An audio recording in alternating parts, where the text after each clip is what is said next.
Well, I can say this one side video originating as just an isolated clip from a media source got me to watch the media source. At least somewhat. I'm more invested in the characters than the actual fucking previous reviews. And honestly, oh,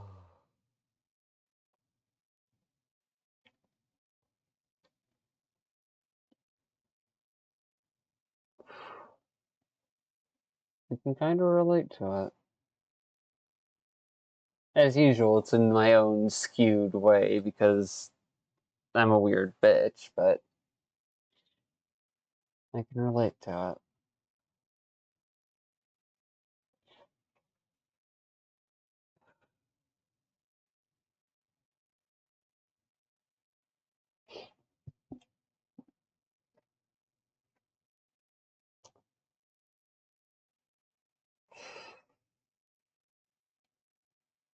Yeah, I'm still not over them, but hey, that's what happens when I make an entire character based around them to keep my limerence active when I could easily just fucking, I don't know, stop, delete all the files, trash the entire story idea, and walk away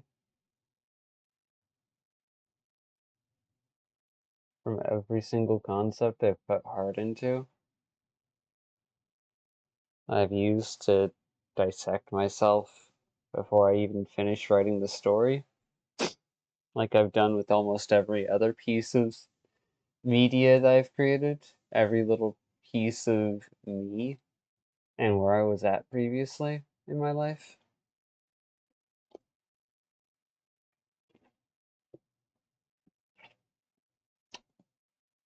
This visual history is literally entire stories that got ideas for, kind of figured out the plot of, and then never finished writing because I figured out how it ends and I wasn't willing to sit through the discomfort of actually making it real.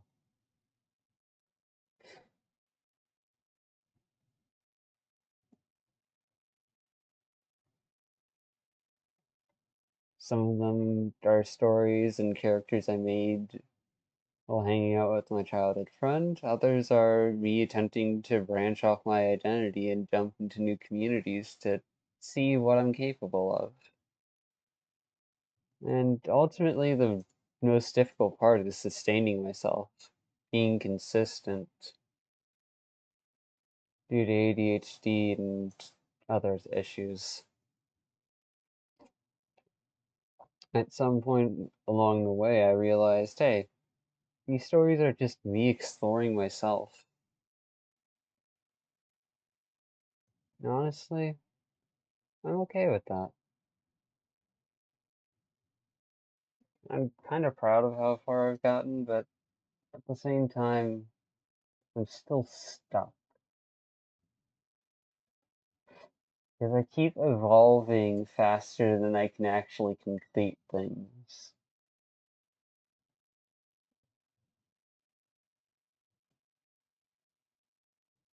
And it leaves me feeling like I outgrow my ideas long before I can execute on them.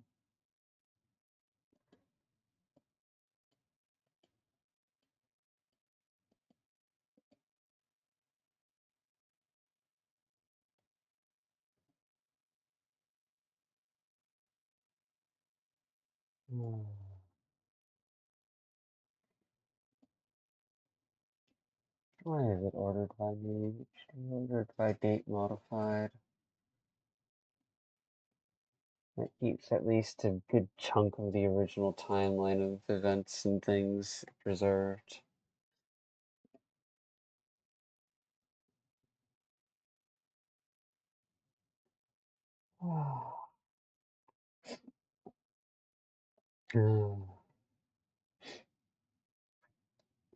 An attempt at updating the timeline by cross-referencing things. Didn't finish that. a genuine expression of, I think, a combination of myself and my own over idealized self. Though, let's be real, almost every iteration of character has been kind of like that. Mm. Records of my growth and where I've come from, what I've been through, presented not by drawing it all out, but by compiling different reference points and images together. Making mistakes, losing people I care about, and trying to move on and just still be me, even when it feels like the world's telling me not to.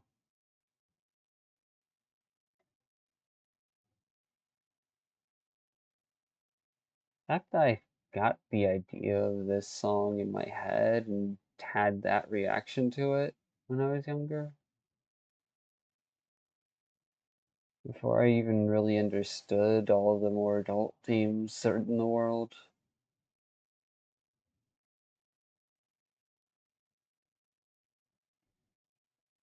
I don't know.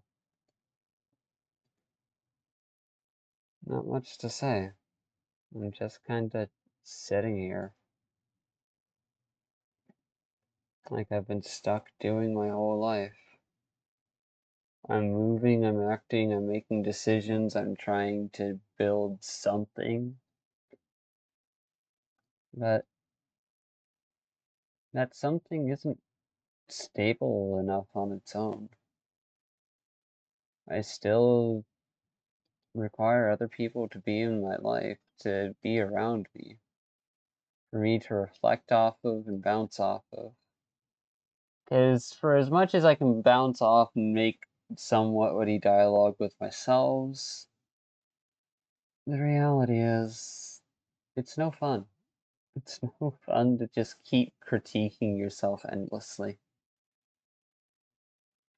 If anything, that's just kind of a stopgap measure to stall for time. Like what got pointed out earlier, and something I've got posted online currently. There I go.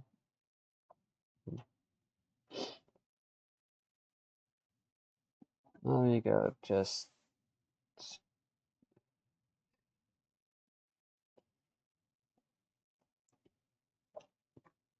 why is that public? That should be unlisted. Even now, my mistakes end up turning into things that I correct, things I account for, and whatnot.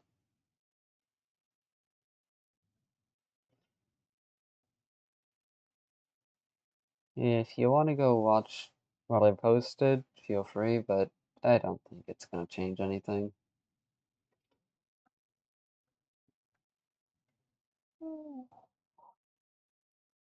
Oh. Copy image link so that way I can then just.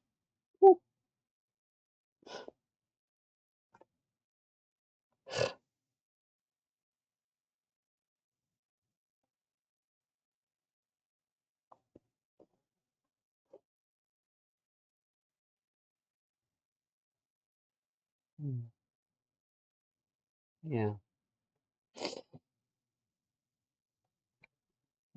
I guess I kind of started recording because, in some regards, I felt like I could relate to the ghost.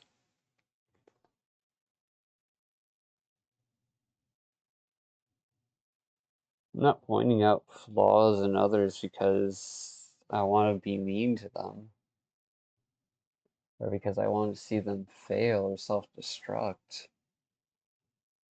Doing it because I care. Care too damn much. And I'm hoping that, hey, maybe people will change. As if that isn't still the most naive part of me ever. People changing, right. I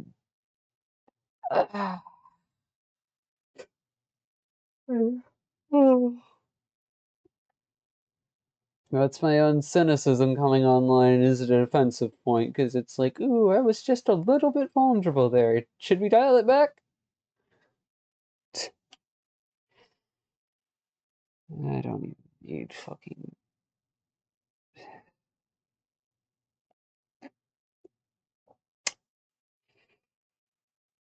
I don't need to make fiction to sort through myself. I already use fiction to view myself.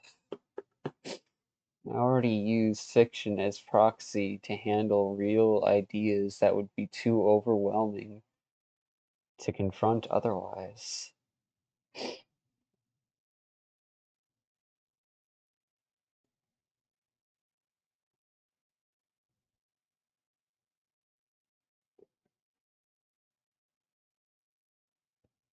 Trying so hard to be a perfect real person, it's actually destroying you. I'm probably just projecting, but I don't know. It feels like it. It feels like that's where they're at. Got my own bullshit, and I don't know what to draw over here.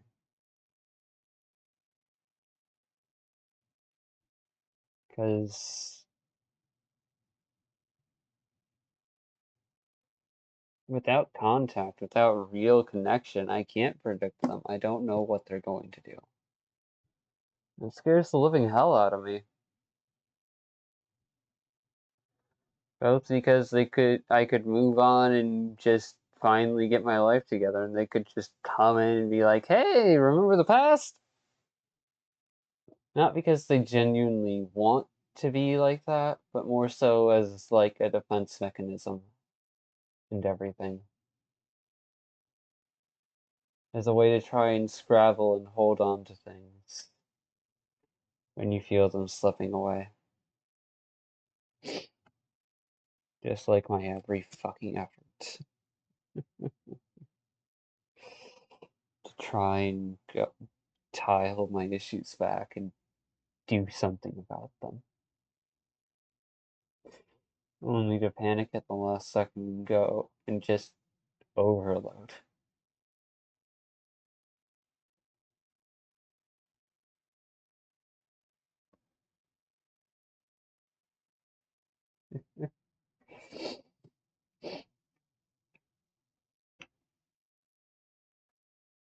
The logic says there were no misunderstandings.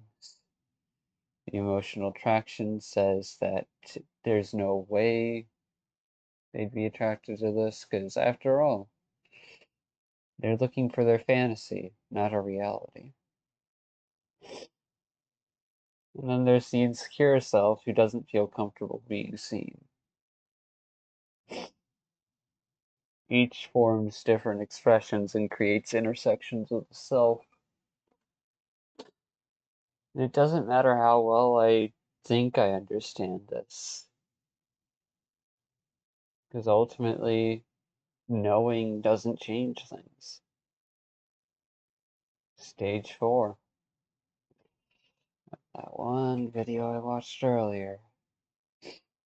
Let me go grab the link.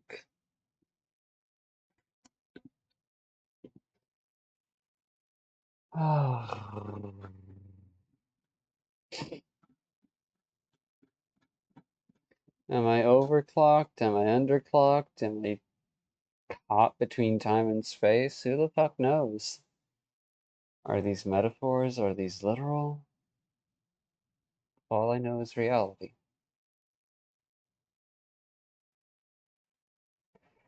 Reality is, they're not here.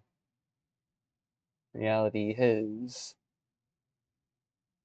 I'm not in a place to reach out to them or anything, both because of past history and because I don't see the point in doing so.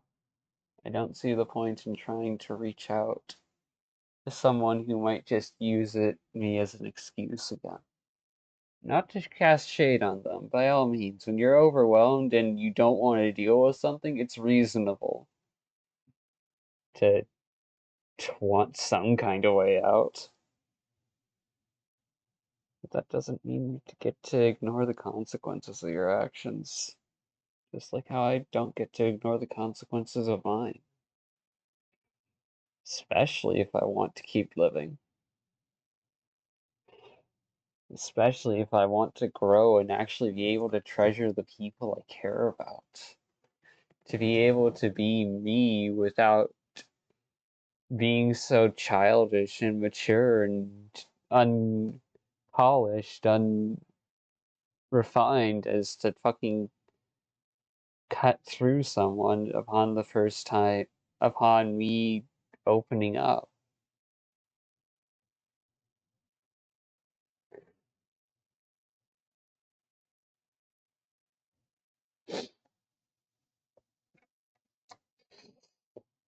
Five stages as it's shown here: hesitator, auditioner, playing a role but trying to match others' expectations, the seeker. I'd say each of these creates its own kind of drama. Resolved or unresolved, it doesn't really matter. And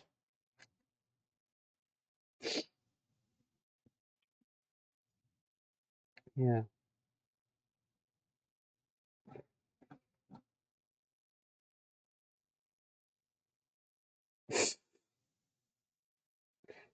Come down to your local dying mall. We're barely hanging on.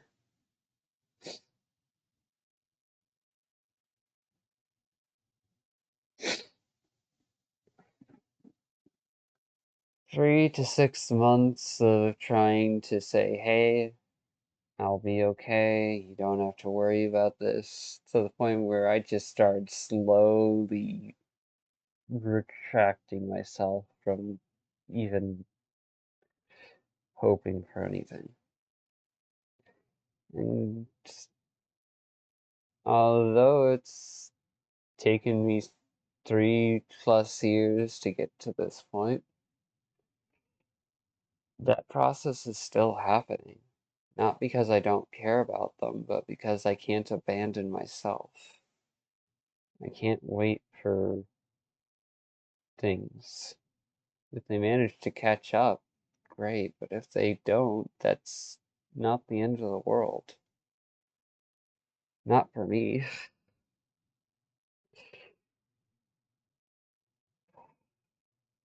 I'm not a good person. I'm not a good person. I can at least say I'm trying to be a decent one.